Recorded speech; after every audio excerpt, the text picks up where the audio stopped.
नमस्कार, मी अमोल.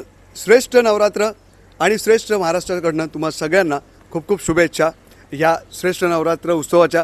आता आपण 4 बंगल्यापासून सुरुवात केलेली आहे. आज अष्टमी आहे आणि हा विशेष भाग आहे. अंधेरी या परिसरात कोणकोणते मंडळ आहेत आणि काय काय वैशिष्ट्य आहेत या सगळ्या देवींचे आपण सगळं जाणून घ्यायचा प्रयत्न करूयात. तर आई माऊलीचे दर्शन घेऊन आपण ही सुरुवात करतो आहे आणि वेळ न घालवता मी तुम्हाला अंधेरीमध्ये कोणकोणत्या देवी फेमस आहेत त्यांच्या सगळ्यांचे दर्शन थोड्या वेळात तुम्हाला दिसेलच इकडे. पण व्हिडिओ शेवटपर्यंत नक्की पाहत राहा. श्रेष्ठ महाराष्ट्र.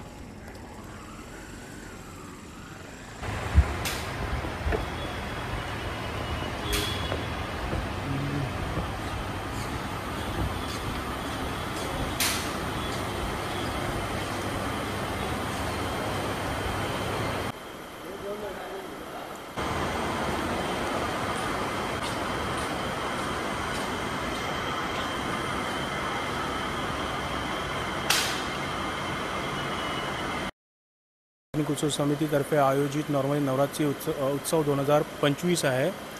मध्ये आम्ही हा 60th इयर आहे आमचा सेलिब्रेशनचा. आणि दांडिया आणि गरबा याच्यासाठी स्पेशली आम्ही मंडळ प्रसिद्ध पण आहे. आणि आता बघतीलच तुम्ही आता इथे आज आमचं नवचंडी हवन आज तयारी चालू आहे. 5 वर्षापासून नॉर्मली हा गोंधळ आणि ह्या प्रोग्राम आयोजित करतो. आणि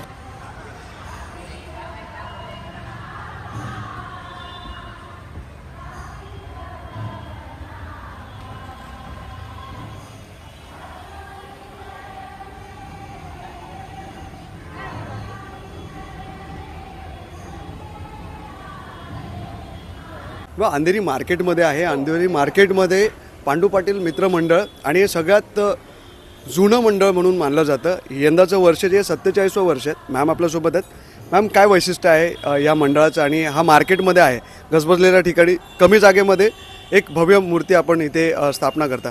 काय आता भावण्यात आणि काय सांगाल 47 वर्ष कशी सुरुवात झाली होती? अंधेरी आपली पांडू पाटील लेन मित्रमंडळ अंधेरी मार्केटची आपली ही माता राणी आहे. ही आपली 47 इयर्स झाले. 47 इयर्समध्ये एवढं मोठं म्हणजे आपल्याकडे एक्सपिरियन्स आहेत लोकांची. म्हणजे जे भक्त येतात, जे रडत येतात आणि हसत जातात, हे आम्ही आपल्या इथे प्रत्यक्ष मी सगळ्यांचे व्हिडिओज घेतलेले आहेत. म्हणून ही आपली माता राणी जी आहे ती सगळ्यांना पावते असं आपल्याला जाणवतं. प्लस आणि इथे म्हणजे असं जात भेद असं काही नाही. इथे मुस्लिम पण येतात, हिंदू पण येतात, सगळे जातीचे आपण इथे आम्ही त्यांचा सत्कार करतो. त्यांची भावना आपण समजून घेतो आणि माता राणी त्यांची सगळी कामं करून देते. तर हे वैशिष्ट्य आहे. म्हणजे हा जर तुम्ही बाहेर पडलात, अंधेरी हा पूर्ण जो पट्टा आहे, तुम्हाला बहुसंख्य जे आहेत आपले मुस्लिम बांधव दिसतील, पण सगळेच देवीच्या दर्शनासाठी येतात. सगळे भाईचाराने ह्या ठिकाणी राहतात. या मंडळाचं हे वैशिष्ट्य आहे. ह्या पूर्ण भागामध्ये मी तुम्हाला वेगवेगळ्या मंडळात जाऊन व्हिजिट करणारच आहे. आपण देवींचं दर्शन घेऊयात. अंबे मात की जय.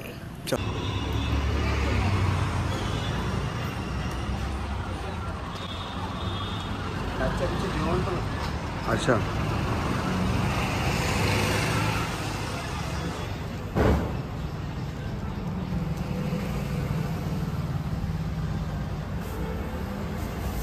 बोलायचं आहे.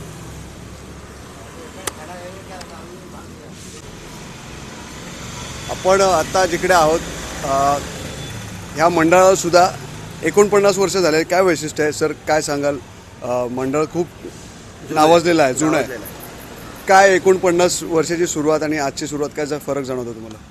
त्याच्यात फरक काय नाही, कारण जे पण आहे ते दरवर्षी हे लोक मंडळ आमचं करतो. नवरात्रीचं जे पण काय आहे ते आता पुढच्या वर्षी 50 वर्ष पूर्ण होतील. तेव्हा पुढे काय करायचं ते बघूया. आणि ही प्रथा जी आहे ती वर्षानुवर्ष चालत आलेली आहे. पुढच्या वर्षी 50वं वर्ष असणार आहे. हा वर्ष जो आहे तो 49वं वर्ष आहे. तर आणखीन वेगवेगळे मंडळ आहेत, तिकडे मी जाणार आहे.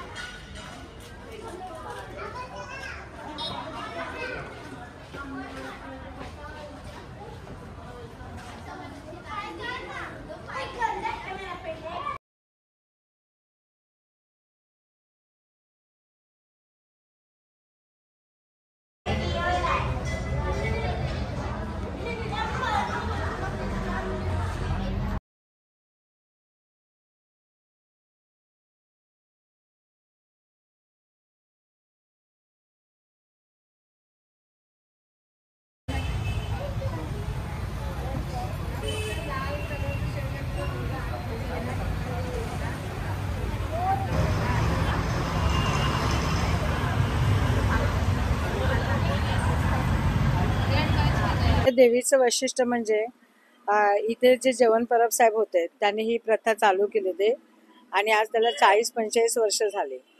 आणि सगळ्या महिला आहेत. वैशिष्ट्य म्हणजे ह्या मंडळात एकूण एक महिला आहेत, एकही पुरुष नाहीये. 70-80 महिला आहेत. वर्गणी पण आम्हीच काढतो आणि सेवा पण करतो. सेवा पण अशा रीतीने की निस्वार्थपणे सकाळी 9 ते 11, 11 ते 1, 1 ते 2 अशा म्हणजे वेगळ्या वेगळ्या म्हणजे 10-10 जणींचा ग्रुप आहे त्याच्यासाठी. आणि रात्री 12-1 वाजेपर्यंत हा ग्रुप तसाच असतो म्हणजे कंटिन्यू. संध्याकाळी 8 वाजता मात्र सगळ्या आरतीला येतात. आरतीला विशेष म्हणजे इथल्या ज्या महिला सर्व्हिस करतात ज्यांना दिवसभर येता येत नाही त्यांच्यासाठी आम्ही आरती 8 वाजताची ठेवली आहे. त्याच्यामुळे सगळ्या सर्व्हिस करणाऱ्या महिला 8 वाजता आरतीला हजर राहतात.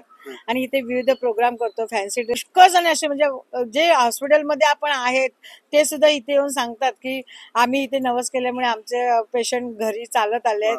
त्यामुळे आम्हाला फार आनंद होतो आणि खरोखर देवी जागृत आहे आणि आम्हाला ह्याचं बरं वाटतं. आणि सगळ्या महिला निस्वार्थीपणे काम करतात, कुठलीही अपेक्षा ठेवत नाहीत. अंबे मात की जय. तर ही या ठिकाणी ज्या देवी विराजमान झालेल्या आहेत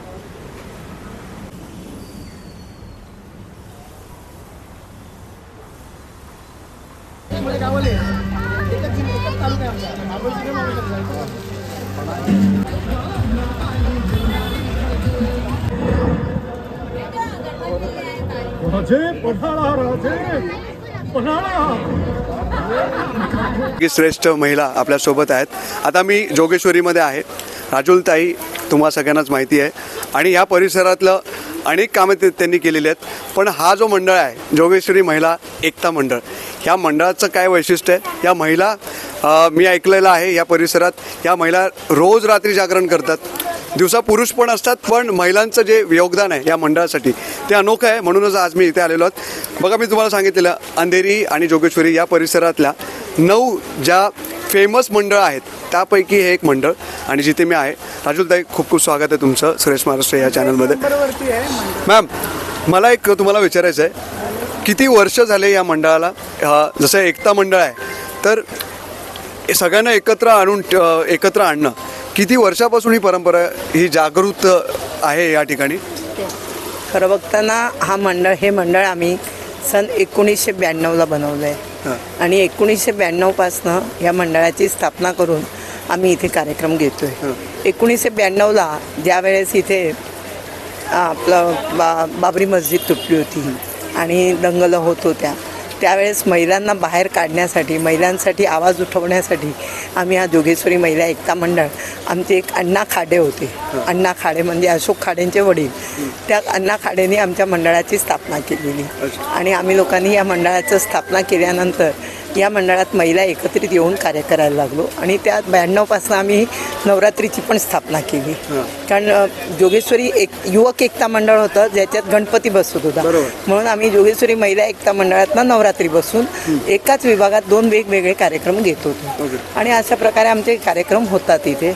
आणि खरोखर आम्हाला सगळ्यांना एकत्रित येऊन आम्ही कार्य करतो. आमच्या सगळ्या महिला म्हणजे तिथे मग हे विचार करत नाही कोणी की अरे ही राजुलताई आहे किंवा हा राजू पेडणेकर आहे. गणपती असला की राजू पेडणेकर बरोबर सगळे असतात, नवरात्री असली की राजुलताईंबरोबर सगळे असतात आणि आम्ही सगळे मिळून कार्य करतो, कार्यक्रम करतो. आणि या कार्यक्रमाचं वैशिष्ट्य असं आहे की आमची देवी दरवर्षी ज्या रंगाची साडी देवीला ज्या दिवशी असते त्या दिवशी आम्ही पहाटे 3 वाजता देवीची साडी बदली करतो आणि त्या साडीवर तिला म्हणजे चांगल्या प्रकारे तयार करतो आणि मग दुसऱ्या दिवशी सकाळी त्या रंगात देवी दिसते सगळ्यांना. बरं वाटलं यांच्याशी बोलून. मला वाटतं नक्की तुम्ही कधी इथे आलात जोगेश्वरीमध्ये तर या मंडळाला व्हिजिट करा. ताईंना नक्की भेटा आणि पाहत राहा श्रेष्ठ महाराष्ट्र. मी अमोल सोबत सिद्धार्थ, मुंबई.